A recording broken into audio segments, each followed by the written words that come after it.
معزز ناظرین و سامعین، السلام علیکم ورحمۃ اللہ تعالی وبرکاتہ۔ آخر کون تھے یہ ارطغرل غازی جس کا پوری دنیا دیوانی ہو گئی ہے؟ آج ہم اس تعلق سے بات کریں گے، تو آئیے ہم چلتے ہیں اپنی گفتگو کی طرف کہ ارطغرل غازی کون تھے۔ ارطغرل غازی اس وقت پوری دنیا میں موضوع بحث ہے۔ اسی بات پر ہر جگہ چرچا چل رہا ہے۔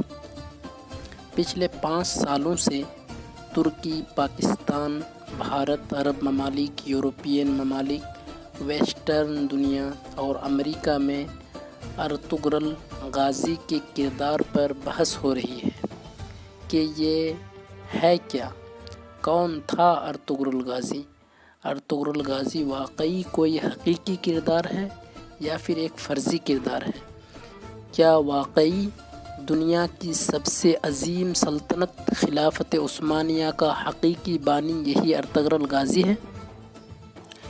اسی نے عالم اسلام کو متحد کرنے کا خواب دیکھا تھا اور اپنے بیٹے عثمان غازی کی انہی خطوط پر تربیت کی تھی۔ کیا واقعی ایک خانہ بدوش قبیلہ کا سردار ہو کر دنیا کی 2 اہم طاقت منگولوں اور صلیبیوں سے برسر پیکار تھا اور دونوں کو شکست دے کر مسلمانوں کی عظمت رفتہ بحال کی تھی؟ موجودہ دور میں یہ بحث اس لیے ہو رہی ہے کہ دسمبر 2014 میں ترکی کے سرکاری ٹی وی چینل TRT نے ایک ڈرامہ نشر کرنا شروع کیا، ڈریلز ارطغرل۔ یہ 2019 عیسوی تک جاری رہا ہے۔ یہ ڈرامہ 5 سیشن پر مشتمل ہے۔ اس میں کل 150 ایپیسوڈ ہیں اور ہر ایک ایپیسوڈ کا ڈیوریشن تقریباً 2 گھنٹہ کا ہے۔ اب تک 160 ممالک میں اسے دیکھا جا چکا ہے۔ 90 سے زیادہ زبانوں میں اس کی باضابطہ ڈبنگ ہو چکی ہے۔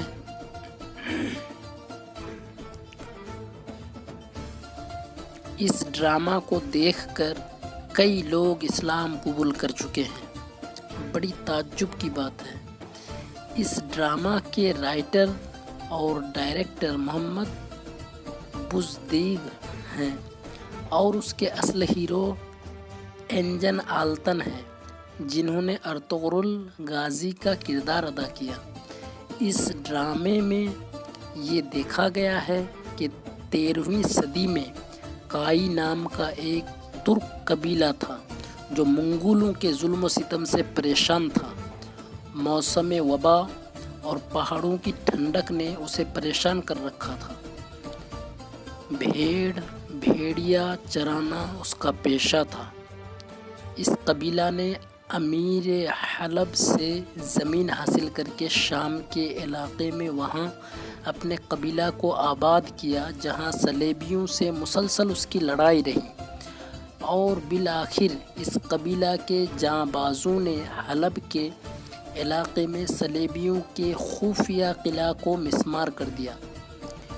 حلب کے شاہی محل کو صلیبی سازشوں اور غداروں سے نجات دلائی۔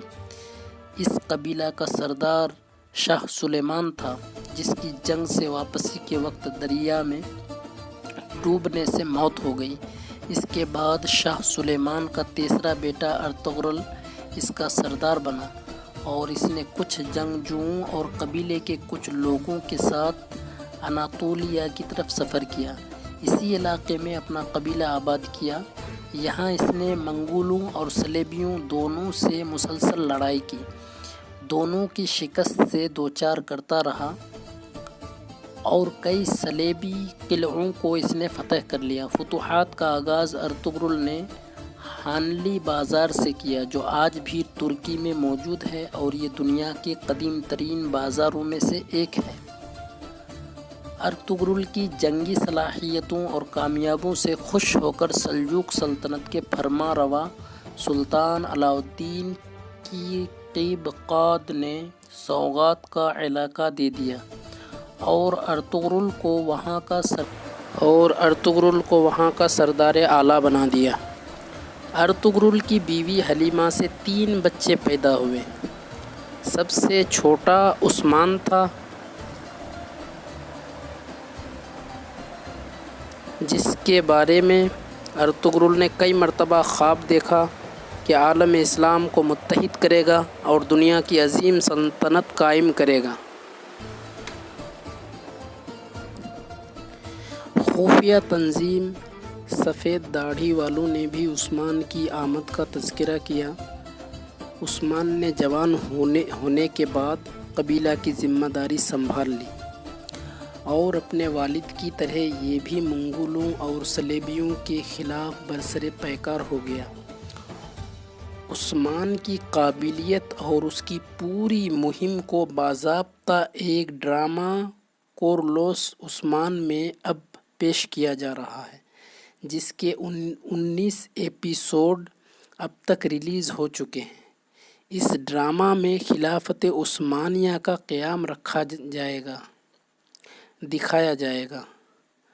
ارطغرل کی پوری جنگی مہم میں شیخ ابن العربی نے روحانی پیر کے طور پر بہت مدد کی۔ یہاں سے ایک بات یہ بھی سمجھ میں آتی ہے کہ جہاں بھی دین کا بہت بڑا کام ہوا ہے اور حضور صلی اللہ تعالیٰ علیہ وسلم کی قیادت میں ان کی قیادت کو نافذ کرنے میں بڑے بڑے شخصیت جو روحانی شخصیت کے مالک رہے ہیں ان کا ہاتھ رہا ہے۔ آپ اسی میں دیکھ لیجئے، ارطغرل کی پوری جنگی مہم میں شیخ ابن العربی نے روحانی پیر کے طور پر بہت مدد کی۔ اس کے علاوہ ارطغرل کے 3 بہادر ساتھی بامسی بے، ترغوت اور روشان بے اس کا بہت ساتھ دیتے ہیں، اور تقریباً پورا ڈرامہ انہی تینوں کی بہادری، شجاعت اور جانثاری کے ارد گرد ہے۔ ڈرامہ میں بہت سلیقے کے ساتھ منگولوں کا ظلم و ستم، صلیبیوں کی سازش اور اپنوں کی غداری دکھائی گئی۔ ڈرامہ میں بتایا گیا ہے کہ جس طرح آج حالات ہے، 13ویں صدی کے حالات بھی اسی طرح بدتر تھے۔ چنگیز خان کی فوج مسلمانوں کو تباہ و برباد کر رہی تھی۔ صلیبی مسلسل مسلمانوں کے خلاف سازشوں میں لگے ہوئے تھے اور مسلمان بھی کم ہمتی کے شکار ہو چکے تھے۔ وہ صلیبیوں اور منگولوں کی سازشوں کا شکار ہو کر اپنوں کے ساتھ ہی غداری کرتے تھے۔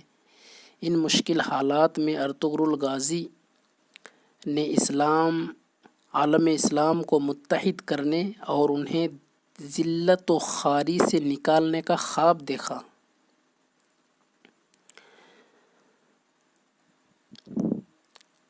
اور اس کو سچ ثابت کرنے کے لیے انہوں نے جد و جہد شروع کر دی۔ عیسائیوں، صلیبیوں اور منگولوں میں اپنا خوف قائم کر دیا۔ ان کی وفات کے 10 سال بعد ان کے بیٹے عثمان غازی نے 1299 میں سلطنت عثمانیہ کی بنیاد رکھ دی، اور پھر دیکھتے دیکھتے یہ سلطنت 3 براعظموں پر پھیل گئی اور دنیا کی سب سے لمبی مدت تک قائم رہنے والی اور سب سے مضبوط سلطنت بن گئی، جو 1923 تک قائم رہی، یعنی 600 سال یہ سلطنت قائم رہی۔ ڈرامہ میں بہت خوبصورتی کے ساتھ اسلامی تہذیب و ثقافت کو پیش کیا گیا ہے، جس کو دیکھنے کے بعد دنیا کا ہر مسلمان ارطغرل کو اپنا ہیرو، محسن اور عظیم مجاہد سمجھتا ہے۔ علاقائیت اور نسل و نسب کی بنیاد پر ذرہ برابر بھی تعصب کا خیال نہیں آتا ہے۔ عرب و عجم، قبیلہ اور علاقائیت کی بنیاد پر پایا جانے والا آپسی تعصب کو یہ ڈرامہ مٹا دیتا ہے۔ رائٹر کا حسن کمال یہ ہے کہ اس نے اس میں ترکوں کی اپنی تہذیب کو بھی جگہ دی ہے، لیکن اس سے ذرہ برابر بھی دیگر علاقوں اور خطوں کے رہنے والوں کی دلچسپی پر کوئی فرق نہیں پڑتا ہے۔ ڈرامہ کا کردار اس طرح ہے کہ عیسائی بھی یہ نہیں کہہ سکتے کہ یہ ہمارے خلاف جھوٹ ہے، بلکہ وہ بھی اسے پسند کرتے ہیں، اور کئی عیسائی فیملی ڈرامہ دیکھنے کے بعد ایمان لا چکی ہے۔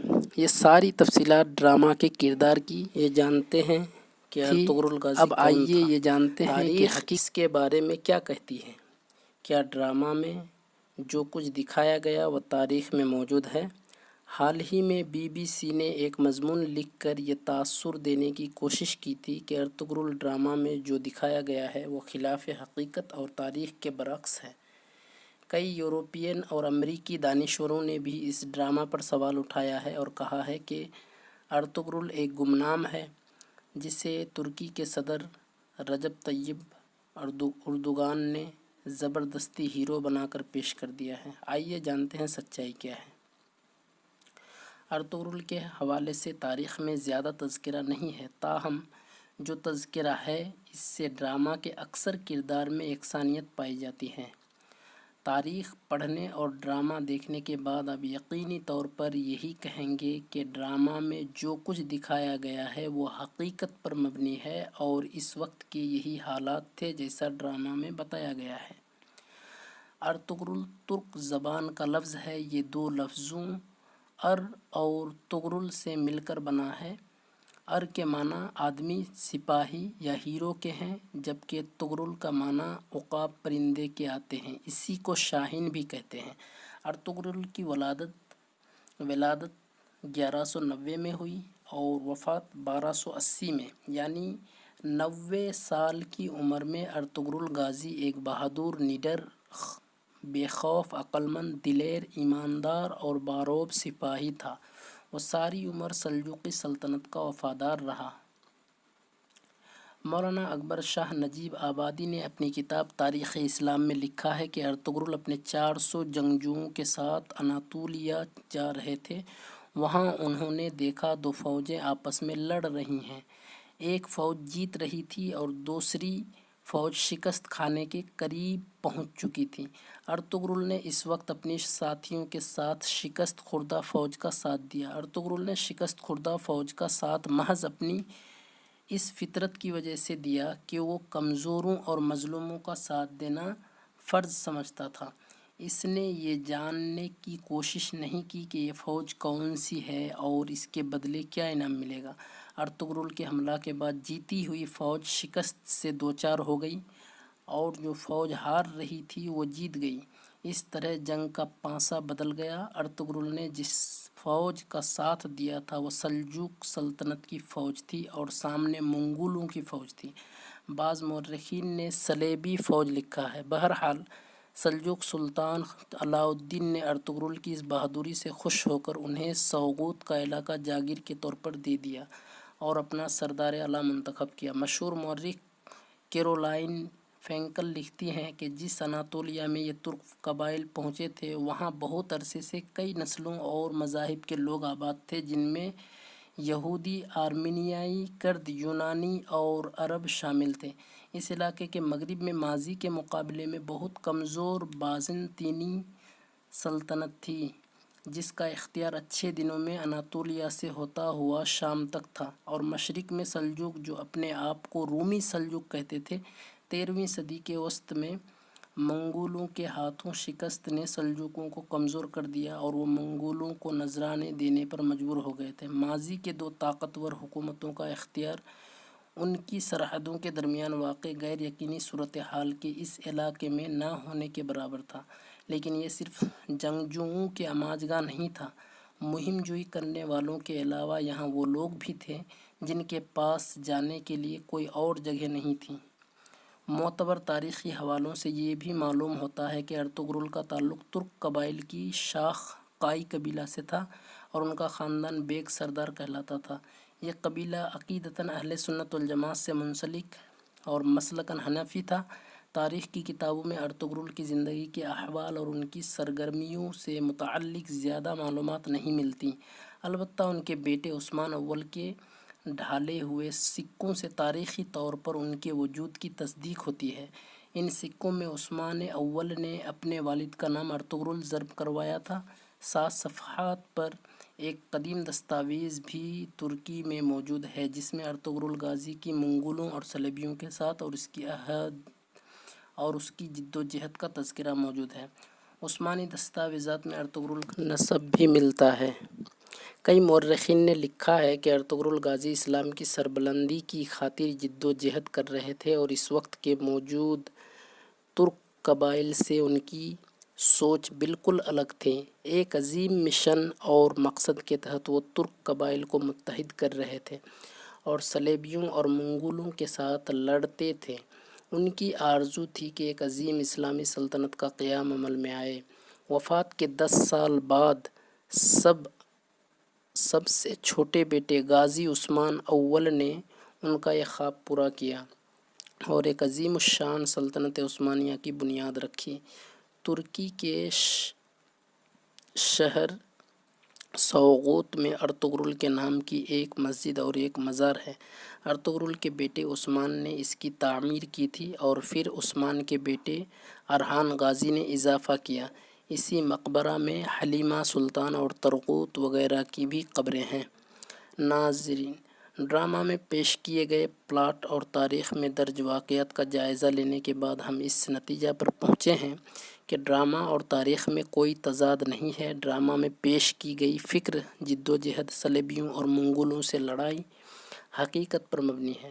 ارطغرل کا تعلق ایک خانہ بدوش قبیلہ سے تھا جس نے عظیم اسلامی سلطنت کا خواب دیکھا اور اس کا مشن پورا ہوا۔ اس کے نام سے منگولوں اور صلیبیوں پر ہیبت طاری تھی اور آج کے کردار پر ڈرامہ بننے کے بعد یورپ، امریکہ پر اس غازی کا خوف طاری ہو گیا ہے۔ یہ بھی سچ ہے کہ ڈرامہ میں کچھ ایسے کردار ہیں جن کا تعلق اس عہد سے نہیں ہے، جس پر ہم اگلی کسی ویڈیو میں بات کریں گے۔ تجزیہ نگاروں کے مطابق تاریخ پر بنایا گیا اب تک کا یہ سب سے مقبول ڈرامہ ہے۔ اس نے بالی ووڈ اور ہالی ووڈ کو بھی کافی نقصان پہنچایا ہے۔ یہ ڈرامہ اردو میں بھی دستیاب ہے جس کے ایک سیشن کی ڈبنگ پاکستان کے ایک پرائیویٹ چینل نے پہلے کر رکھی ہے اور بقیہ اردو سب ٹائٹلز کے موجود ہیں۔ اب دوبارہ وہاں وزیر اعظم عمران خان کے حکم پر ڈبنگ ہو رہی ہے جسے سرکاری ٹی وی پر دکھایا جا رہا ہے۔ کائی فیملی نام کی ایک ویب سائٹ نے پورے ڈرامہ کو انگریزی سب ٹائٹل میں پیش کیا ہے۔ ڈریلز ارطغرل دیکھنے والے اپنا تاثر کچھ اس انداز سے سوشل میڈیا پر لکھ رہے ہیں: کتنی ہی فلمیں دیکھیں اور کتنا کچھ پڑھ ڈالا لیکن ارطغرل جیسا کچھ نہیں ہے۔ یہ ڈرامہ نہیں، ایک شاہکار ہے۔ یہ ایک طلسم ہے، ایک جادو ہے۔ جس نے اسے دیکھا اس نے دیکھا، جس نے نہیں دیکھا وہ جان لے اس نے کچھ نہیں دیکھا۔ السلام علیکم ورحمۃ اللہ تعالی وبرکاتہ۔